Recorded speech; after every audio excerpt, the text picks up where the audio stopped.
What is up, YouTube? We're going to be talking about how we moved from Edmonton to Vancouver. I also want to clarify that we don't actually live in Metro Vancouver. We actually live out in a little city called Port Moody, and it's in the Tri-City area. So we're in like a surrounding area. Just jumping into it. We've been here for a little over a year now, year and a half so far. Right from Edmonton, pretty much city center, to Port Moody. I think the biggest reason for us was that we do a lot of, like, one of our favorite hobbies is hiking. We do a lot of things outdoors. And from Edmonton, it took about anywhere from like 3 to 5 hours to get to like the closest mountain area. So we really just wanted to be more in the mountains. I'm from the East Coast, Halifax, Nova Scotia. So I, like, my whole life up until I was 20 years old was like right next to the ocean. So when I moved to Edmonton, it was a bit of a shock to be just like landlocked. The weather in Vancouver is definitely a lot nicer. It might be a little bit more rainy, and you just get more rain, you know, throughout the entire year in general. In Edmonton, you would have winters up to like -40, -50 degrees Celsius. And I think like the last reason was just honestly a lot of the kind of thinking or the political kind of culture in Alberta. And that's not everybody, but for us, we just wanted to kind of get out of that. You're also a lot closer to the States, which is nice. Like we day trip to Seattle like pretty often, or just like even across the border to do like shopping and that kind of thing. So if you want to get into the US, it's also just a lot easier. A good starting point is how we were able to move out here with our jobs. You know, obviously I would definitely recommend if you're planning on making a big move like this that you do have some kind of job. Or lots of savings. Well, I think even if you have savings, you're probably going to burn through pretty quickly if you don't have a job out here, just because it is a little bit of a higher cost of living. For me, with my job, I was working for kind of like a startup small company in Edmonton, and part of our team was already remote anyways. It was also in the middle of COVID, in the pandemic, so like our whole team like wasn't even working in the office. My boss was actually in Vancouver at the time as well, so I basically, you know, went to the leadership team and was like, I'm thinking about making this move out to Vancouver.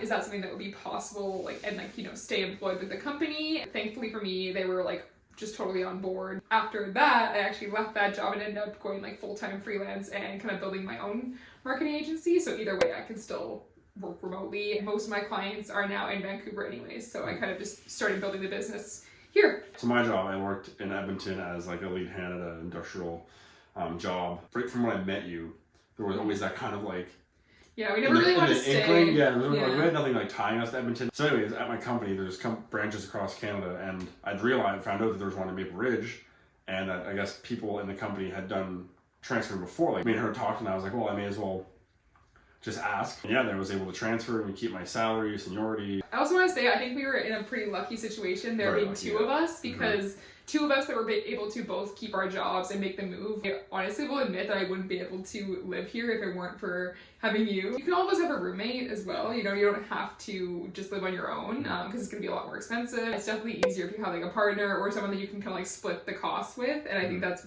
a big part of why you're able to do it. And like that kind of leads right into what we did with our stuff, all of our stuff, because it's like, again, we had a really good opportunity with my company. We looked at a few options of like a moving company, moving truck, or just basically selling everything and just getting all new stuff. The fourth option was, I found out my company had like regular routes between our Edmonton branch and our Maple Ridge branch, and they were nice enough to just be like, we could just leave 2 pallet spaces basically on the truck for you for free. Obviously took that option because, you know, we looked at moving truck, and that would have cost, you know, a couple $1,000s. Moving company, we also looked at that. Yeah, and they all had horrible reviews. I had one friend who didn't have furniture for like over a week because her stuff just didn't show up. So we were like, I don't really want to run the risk of something like that happening. We had to like sell a lot of our stuff because, again, we only had 2 pallets, so we could only fit kind of like the essentials. But if you had a moving truck or a moving company, that might be an option that you'd be able to keep all that stuff.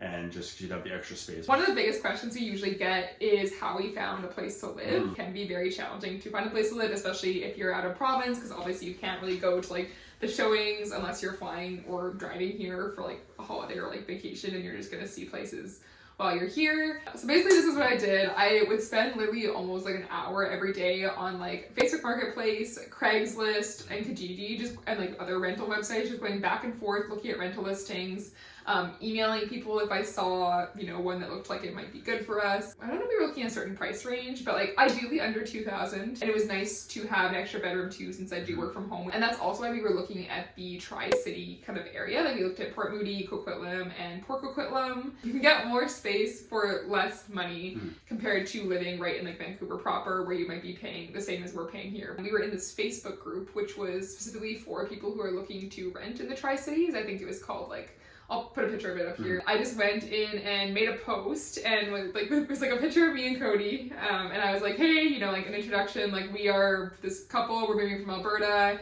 you know, we both have good jobs, and we have a dog as well. I will say, if you are looking to move with a pet, it makes it infinitely harder. The landlord in the place we were staying when we first moved, she found me, or she saw that post I had made in the group, and she actually messaged me directly and was like, hey, like I have a townhouse, you know, I'm looking for like the right tenants. You guys seem, you know, like good people. We just like set it up all privately with her. She sent us like photos and videos of the place. We got really lucky with the place that we ended up getting. And yeah, we didn't have to like compete against anybody else either, because she reached out to us directly. So if you can find those Facebook groups and make kind of like that little introductory post, I don't know, it worked for us. So as far as actually getting out here, so obviously all our stuff, like Cody said, was moved on the company's truck. But us personally, we just came out in Cody's car. So we literally loaded up the car with everything that didn't go on the pallets, like just like our everyday stuff.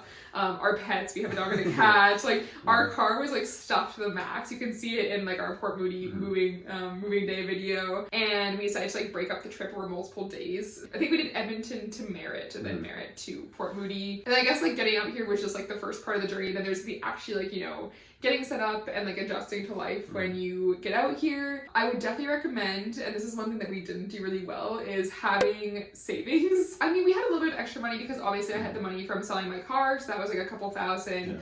We had sold, like I said, quite a bit of our furniture, so we had like, you know, maybe up to like 1,000 there. But we did have like a little bit of a cushion, but it definitely would have been nicer to have more, because, you know, coming out here and having to rebuy a bunch of our furniture, obviously from new again. We did get a couple things off like Marketplace.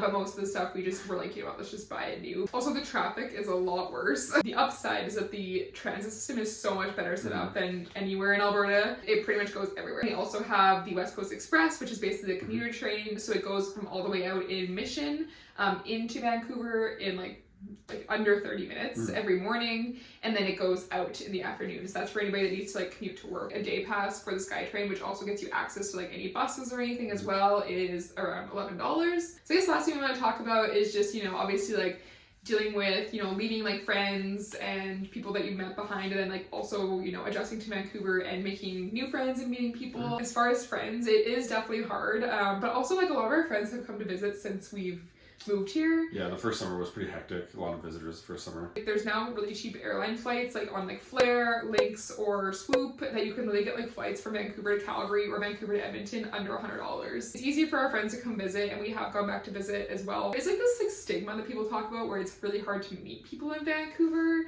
and that people in Vancouver aren't friendly. I personally have not experienced that, but also I will say that most of our friends are also from Alberta. We also met some friends by going to like just like local, you know, events. Like we go to like, you know, lots of like music events and shows. We met friends in like that kind of rave scene. We've even like become friends with like our neighbors. I know that there is a lot of like Facebook groups. But there's also like Vancouver girl hangouts or Vancouver girl meetups where girls will kind of like meet friends that way. And it's a lot of other people that have moved from other places. If you want to move from Edmonton to Vancouver, or any city, Canadian city, to Vancouver, I think you should do it if you have the opportunity to do it and the funds and the ability. Yeah, if you don't mind the rain, it's great. You know, you have everything. You have the mountains, the ocean. We're also going to do another video where we actually break down the cost of living in a month, what it costs to live in Vancouver, or in our case, right outside Vancouver, so that if you are considering making a move, you can get like a more accurate idea of what it's actually going to cost you compared to maybe where you live now. Thanks for watching.